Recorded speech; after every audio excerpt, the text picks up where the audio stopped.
이 자리에 김양희 경기도 여성비전센터 소장 나오셨습니다. 소장님 안녕하십니까? 안녕하십니까? 예. 먼저 이 경기방송 청취자 여러분께 인사 말씀 부탁드리겠습니다. 네, 안녕하세요. 저희 경기도 여성비전센터가 올해로 개관한 지 44년이 되었습니다. 그동안 경기도 여성들의 권익 신장과 또 자기 개발과 또 경제적 자립을 위해서 저희 기관이 오랫동안 역할을 해왔는데요. 이런 기회를 통해서 청취자 여러분들을 만나 뵙게 돼서 반갑습니다. 예. 예, 방금 전에도 말씀을 해주셨지만 이 경기 지역에서 이 여성들을 지원하기 위해서 건립된 곳이 경기도 또 여성 비전센터가 아닐까 생각이 드는데요. 44년이 됐다고 말씀을 해주셨죠. 네. 예. 경기도 여성 비전센터의 전신이 또 경기도 여성회관인 것으로 알고 있습니다. 소개를 좀 해주시죠. 네, 저희 기관은 1970년도에 경기도 여성회관이라는 명칭으로 개관을 하였습니다. 그 당시만 해도 굉장한 인기를 누렸는데요. 그 당시에는 여성들이 그 자기 개발을 할 수 있는 그런 기관이 없었습니다. 그래서 여성들 관련된 뭐 온갖 강좌를 다 개설하고 있었죠. 심지어 그 강좌를 참여하기 위해서 뭐 추천까지 했다 이런 얘기를 제가 전해 들었습니다. 그 여성들이 가장 원하는 그 꽃꽂이, 뭐 요리, 또 심지어 한국 무용, 서예 할 것 없이 많을 때는 한 30개 강좌를 운영하는 그런 기관이었습니다. 그런데 이제 IMF를 지나면서 사회 분위기가 여성도 경제적인 자립을 많이 원하는 추세로 돌아섰고 또 각 주민센터에서 여성 관련된 그런 여러 가지 교양 강좌가 많이 개설됨으로 해서 저희 기관도 변화를 갖게 됐습니다.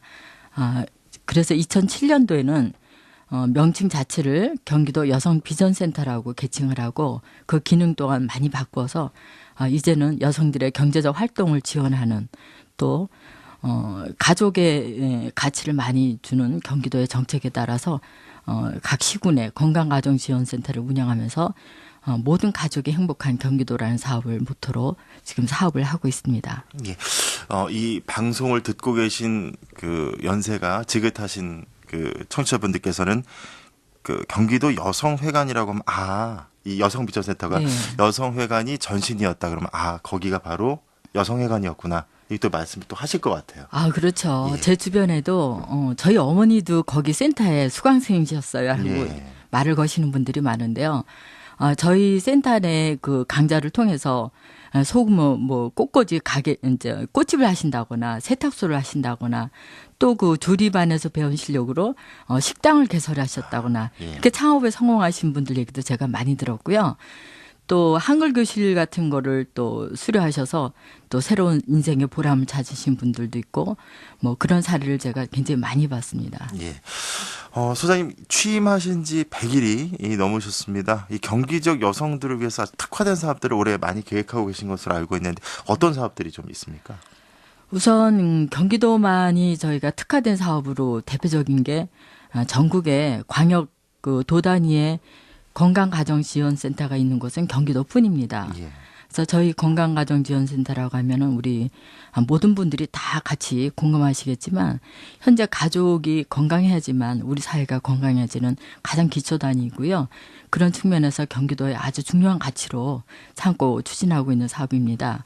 그 센터를 통해서 물론 각 시군의 건강가정지원센터를 운영하고 있지만 저희 센터 내에서 특별히 경기도 가족들의 그 가족 문제를 상담해주는 가족의 돌봄 나눔터를 운영하고 있습니다.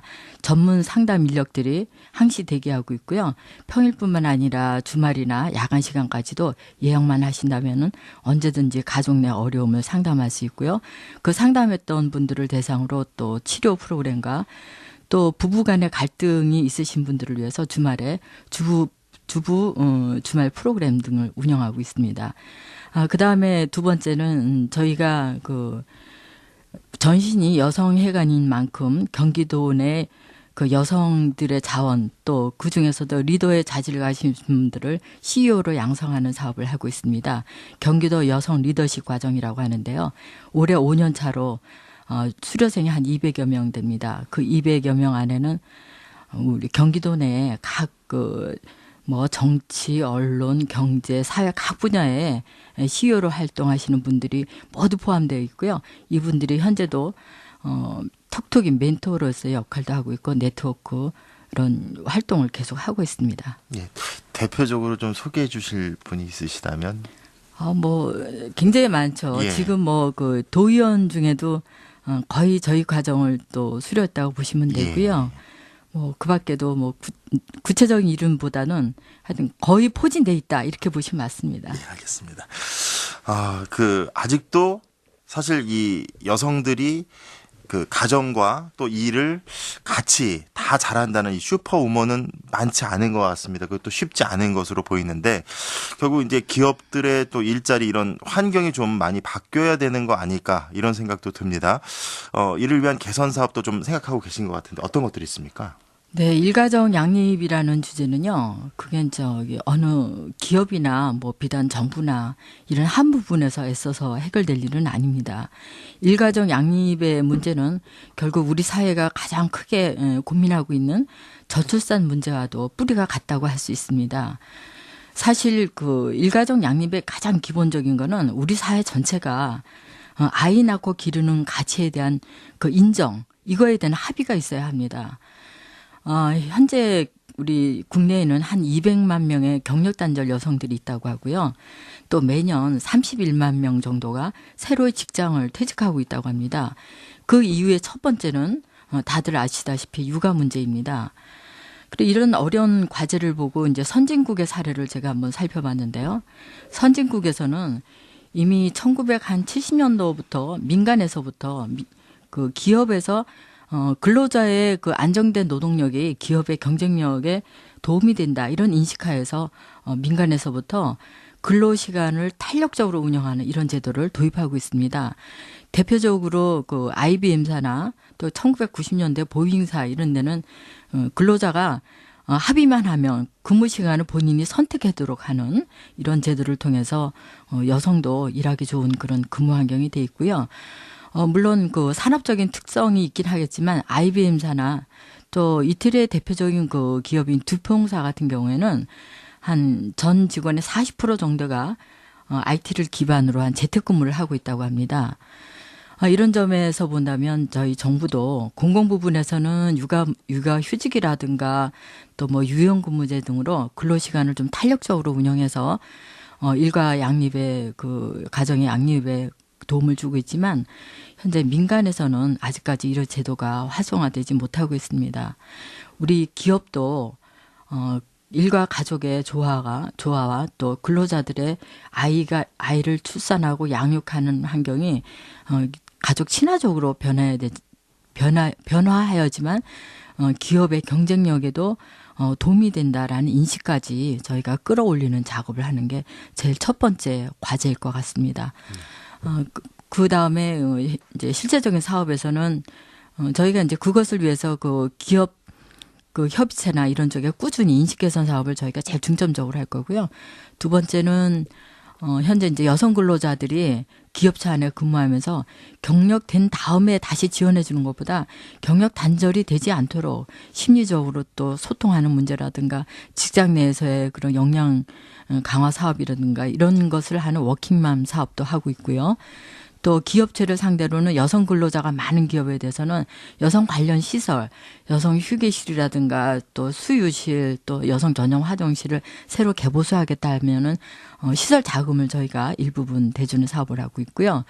또 경력 단절됐다가 다시 직장에 대도전하는 여성들을 인턴으로 써주실 경우에는 일정 기간 임금을 보조해주는 사업도 하고 있습니다. 예, 참 많은 일을 하고 계신 것 같은데 최근에 이 세 쌍 중 한 쌍이 이혼을 한다는 통계가 있고 또 이 가족 간의 관계가 무너지면서 많은 이 강력 범죄로 또 이어지고 있다 이런 통계도 있는데요. 이를 위한 이 참여 프로그램이 또 준비돼 있다고요? 먼저 통계가 약간 이상하다는 말씀 좀 정리 좀 하고 가야 될 것 같습니다. 이게 세 쌍 중에 한 쌍이 이혼하는 것은 아니고요. 예.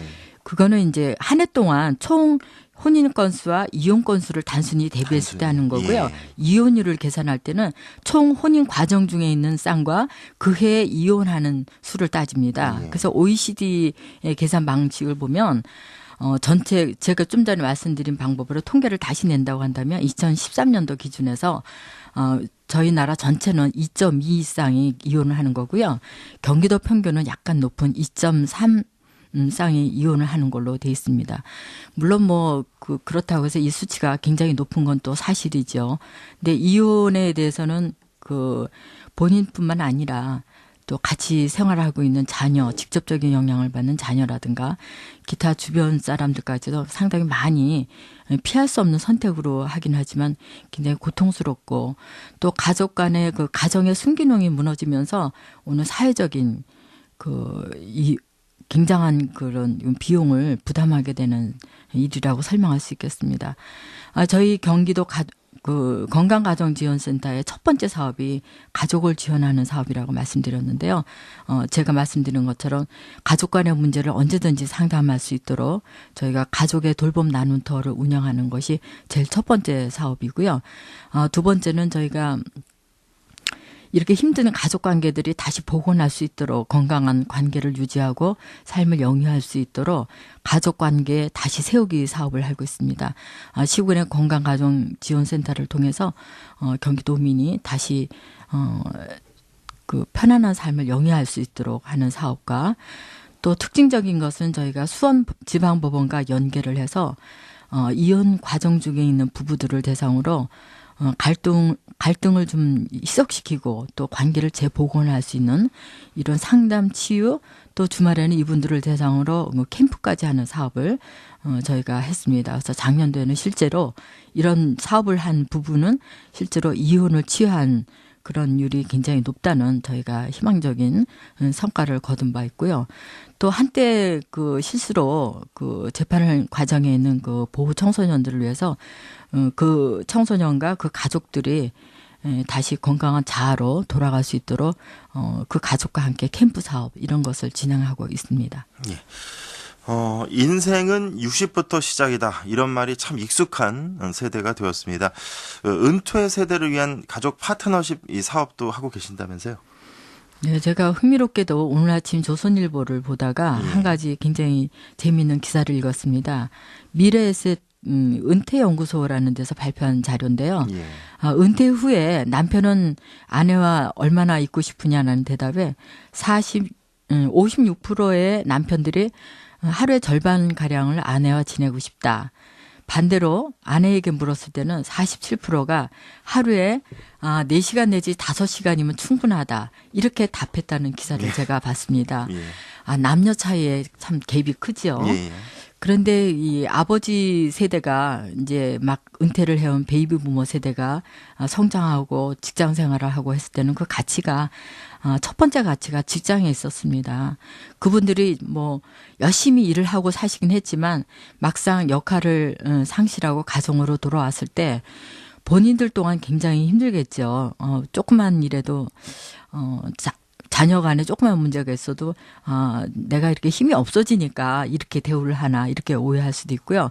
막상 그런 모습을 보는 그 배우자들도 상당히 당황스러우실 겁니다. 그래서 많은 분들이 그런 부부들을 위한 프로그램도 좀 해달라 이런 요청이 있어서 저희가 이 사업을 시작하게 됐고요. 그분들을 위해서 건강한 노년기가 굉장히 길기 때문에 그분들이 다시 가정에 돌아왔을 때 가족 관계를 어떻게 재설정하고 역할을 재정립하고 또 두 분이서 또 남자와 여자는 본래 또 대화하는 방식부터가 다릅니다. 예. 그래서 의사소통하는 방법이라든가 또 상대방을 이해하는 그런 걸 체험식으로 저희가 좀 전달 교육을 하고요.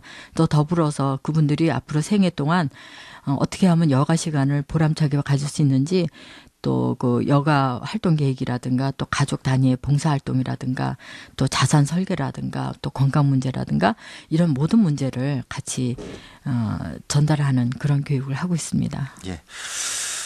이 경기 지역이라고 하면 참 이 북한과도 접경돼 있는 곳이고 참 많은 또 기업체가 있어서 참 최근에 외국인 노동자들도 많은데 북한 이탈 여성이나 또 다문화 가정 여성도 당연히 많을 수밖에 없을 것 같습니다. 네, 그렇습니다. 이들을 위한 상담 치유센터도 마련이 돼 있죠. 네. 저희 경기도만의 또 특성이기도 하겠는데요. 특히 그 북한 이탈 여성들이 많이 정착하고 있습니다. 짐작하시겠지만 그분들이 우리 사회에 오기까지는 많은 역경 또 그 안에 뭐 여러 가지 어려움을 겪고 생활하고 계신데요. 그럴수록 그분들이 가지신 문제가 굉장히 많습니다.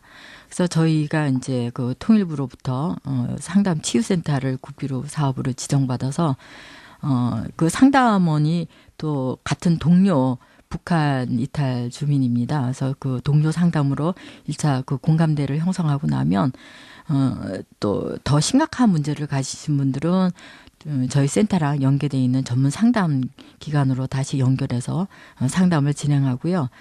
그 상담 내용의 대부분이 남한 생활에 대한 정보, 궁금한 정보, 직업이라든가 뭐 주거에 관한 뭐 이런 정보를 구하시는 분이 제일 많고, 그 다음에는 우리 사회에 대한 부적응 문제를 호소하시는 분들이 굉장히 많습니다. 그래서 저희가 올해는 그동안은 이제 치료적인 그 차원에서 이분들의 얘기를 들어주고 연계해주고 그런 차원에서 앞으로는 우리 사회에 평등한 그 이론으로 정착할 수 있도록 통합적인 이런 차원의 프로그램을 저희가 금년부터는 준비하고 있습니다. 예. 내년이 이 경기도 여성 비전 센터가 만들어진 지 45주년이라고 들었습니다. 올해 뭐 이를 기념한 이 풍성한 또 기획 행사를 준비하고 계시다고 들었는데 어떤 생각해서 기획을 또 하셨고 또 행사들은 어떤 게 있는지 좀 소개를 해 주시죠. 네. 저희가 45주년이 이제 내년이 되다 보니까요. 그 경기도 내에 우리 센터를 매개로 해서 활동하시는 분들이 굉장히 많습니다. 아까 말씀드렸듯이 뭐 창업을 하신 분도 있고요. 또 저희 센터 내에서는 여러 가지 그 자원봉사 팀이 한 20여 년 또 30여 년 활동하신 분들이 많습니다. 그런 분들이 말하자면 홈커밍데이를 하는 거죠. 그래서 이 45주년이라는 그 시간을 계기로 저희 센터가 경기도 여성의 삶에 어떻게 기여했는지 이런 쪽의 성과도 좀 분석을 해보고요. 또 수료생들이 모두 모여서 우리가 과거에 가졌던 그런 추억도 한마당 나누는 날을 한번 만남의 날을 또 갖기도 하고요. 지난 날을 이렇게 돌아보는 것 외에 또 앞으로는 우리가 어떤 역할을 더 가깝게 여성들이 진짜 원하는 정책을 만들 수 있는지 이런 고민을 함께 나누는 그런 자리를 마련하려고 합니다. 예. 앞으로 이 여성 권익 향상을 위해서 해야 할 일이 많으실 텐데 어떻게 그 여성 비전 센터를 운영하실 계획이십니까? 기존에는 저희도 이제 그 여성에 관련된 주로 사업과 정책과 뭐 이런 활동을 저희가 많이 해왔습니다. 앞으로는 그 여성의 관점에서 조금 넓혀서 가족이라는 초점에서 이제 여성의 역할 또 융화할 수 있는 그런 모습으로 통합적인 시각을 좀 더 가져야 될 것 같고요. 또 가장 큰 축은 우리 여성들이 그 더 이상의 그 활동을 위해서는 크게 해결해야 될 그 경력 단절 문제 안에 육아 문제라든가 이런 문제를 복합적으로 지원하는 그런 활동을 더 해야 되지 않을까 이렇게 생각합니다. 예. 여성들이 이 행복한 도시를 만들기 위해서 더 많은 노력을 해주시길 바랍니다. 지금까지 김양희 경기도 여성비전센터 소장님과 이야기 나눠봤습니다. 소장님 오늘 말씀 감사합니다. 고맙습니다. 네. 예.